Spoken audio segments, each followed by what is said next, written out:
Doctor Who, Roberto Zucco, by Daniel Berry. Episode 1. As morning dawns on 18th century France, the TARDIS materialises in a nearby widespread field. The Doctor, John and Gillian step out to embrace the cool, fresh air. Where are we, Doctor? We're in the countryside, that's all that matters. You're being shady again. Come on, Doctor, we have to know. Oh, stop fussing, you two, come on!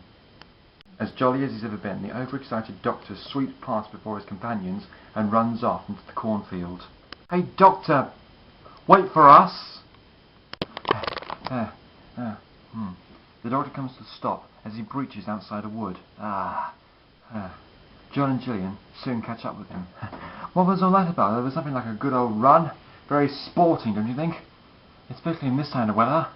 What type of weather is this? Oh, it's the summer, of course. Why else do you think we came here? When's the last time we went on a decent walk? The Doctor goes off into the wood. John and Gillian soon follow, looking around them.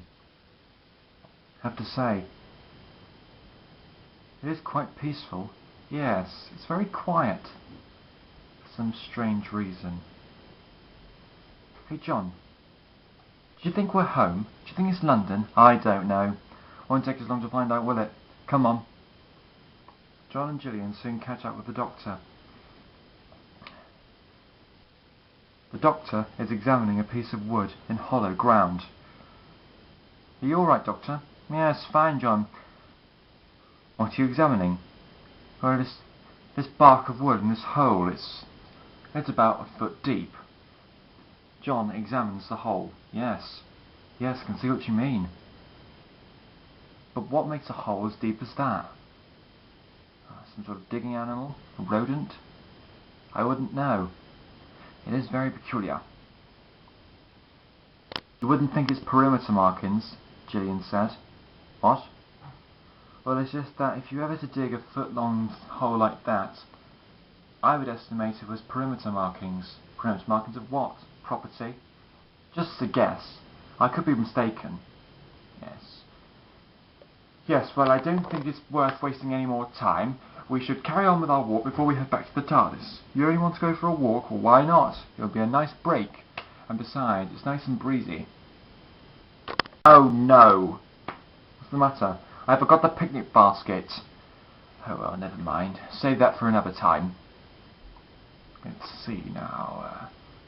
Which path is direct? The Doctor is confused by having a cool sense of direction. He turns right, he turns left, and then turns back round again in the opposite direction. Doctor, why don't we just turn left? Yes, as an omnibus perspective, I don't see why we shouldn't do that. It is unknown to the TARDIS crew that they are being watched by two men in the wood. They examine the Doctor with keen perspective.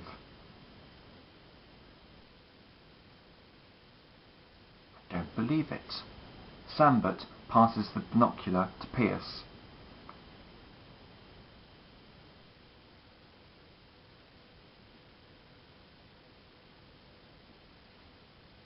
No. You're not mistaken, I recognise that face anywhere. But what's he doing here? I don't know. Perhaps we should follow him. That may be. It'll be getting dark soon. We may be able to pursue him and take him by surprise.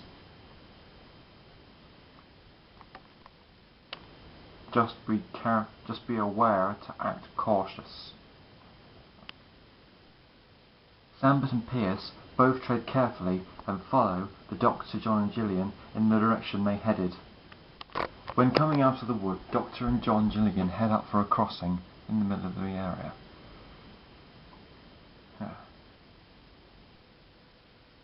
There's no bus, said Gillian. There's no anything. Yes, nothing's moving. No bicycles, no pedestrians, no cars, nothing. Or perhaps it's Sunday. Great Britain always closes on Sundays. What makes you think we're in Britain? I don't know. Just feels like it. To me, that is. I'm not sure about you two. No, I would imagine it's Britain as well, unless of course I made a miscalculation, which is likely. Gillian soon picks up a rustling in the bushes. What was that? The doctor leans forward. Hello? Is anyone there? A little pedestrian boy in draggled clothes steps out before them. Oh, hello. Where did you come from? The poor boy cannot speak as he's gutted with shock. Are you all right? Boy calms down a little. Yes, mister. I'm all right. Where have you been?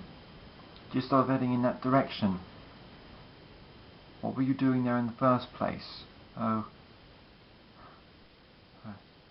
Okay, I'll reiterate another question. Do you know which time period this is? What? This is England, isn't it? England? No, France. France. Are you quite sure? Yeah.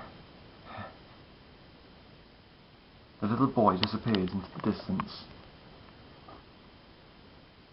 Poor chap, he's frightened. He looks it. Well, at least one thing's for sure. It isn't London. It's getting dark. We should head back to the TARDIS soon. Suddenly, clouds gathered, and it began to rain. Acting quickly, John spots a nearby abandoned house in the corner of the wood. Look, we can hide out in that house for a while. John observates the house. There is no way in. It's no use, anything's locked. Using sheer force of will, John manages to break through.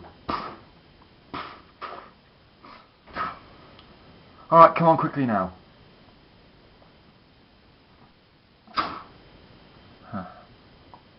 Well done, John.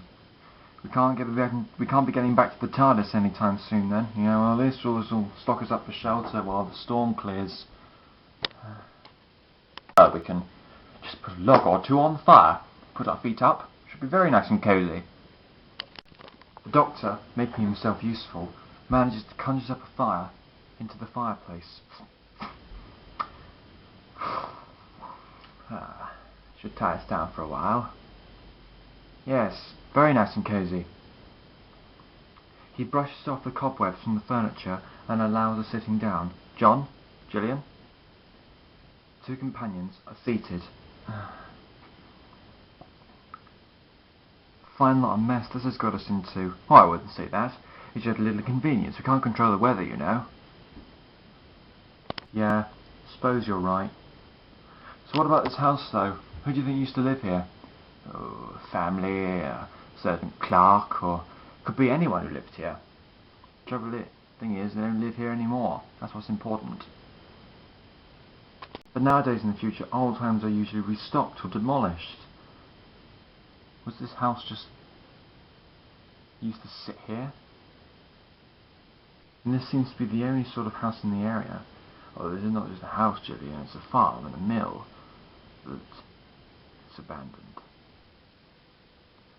Sometimes people just come to the fact that they don't need to use these things anymore. Rummaging round in an old box, John manages to pick out some old French garment wear. Hey Gillian, this looks about your size. Fancy trying it on? Yes, this sort of looks like me. Another pair of trousers. Doctor, how do you fancy a new bonnet? Careful now, John. Sambert and Pierce approach the house. Keeping their distance, they just watch. All right, he's in there. But what are we going to do about it? When the rain clears, we attack the house. Gillian steps out in her new French garments. How do I look? Very pretty, mademoiselle. It's not the best little model, but it's all right. You know, it was a good idea of mine to change into these clothes. We won't look so conspicuous when we go back to the TARDIS. I've always been interested in French history, John. Let's see now. French Revolution and the June Revolution. Yes, there's lots of interesting factors about the French. Don't tell us you travelled all this way to get for a walk to go to finding out French history. You can't seriously predict that. I can always get lucky. Oh, come off it. We all know the TARDIS has a mind of its own. You know you can't control it. Can't control it? I'll prove that to you in a moment. From outside the wood, a young girl called Friella watches the two men outside the house. She notices they're acting strange and approaches them. Careful! Friella's coming. Aye, good day to you, Friella. Gentlemen, may I ask what you're doing? Nothing. We're just wondering about the place, you know, at this time of night, surely. Well, you never know. We were just trying to get out of the rain. Sambert, you can't lie to me. What were you doing? All right. Me and Pierce spotted the guy. Him. That's physically impossible. Look, it's him all right. There's no shadow of doubt about it. Were you sure? Positive. Me and Pierce got a good look at him. Look, the thing is, he's here. But that's physically impossible. Look, it's him all right. There's no shadow of doubt about it. How do you know? Me and Pierce got a good look at him. We're certain he's in that house, and he's doing whatever he's doing, and we don't like it. So we're going to put a stop to it. Listen, Sandberg, you're going to do nothing without Peter's agreement. There isn't time. Then make time. You think I'm going to bypass a chance like this? You've got to be crazy. Sambert pushes Friella out of the way, and Pierce follows with him. Sambert! Sambert! Knowing that she must stop them, Friella runs after them. Inside the house, the doctor yawns. Tired? You still feeling tired, Doctor? Oh, just a little bit. Weary, Jane? You still feeling tired, Doctor? Oh, just a little bit. Weary, John? You need a good rest, Doctor. Yes, we all do. A good night's rest. Lighting beacon torches, Sambert and Pierce surround the house.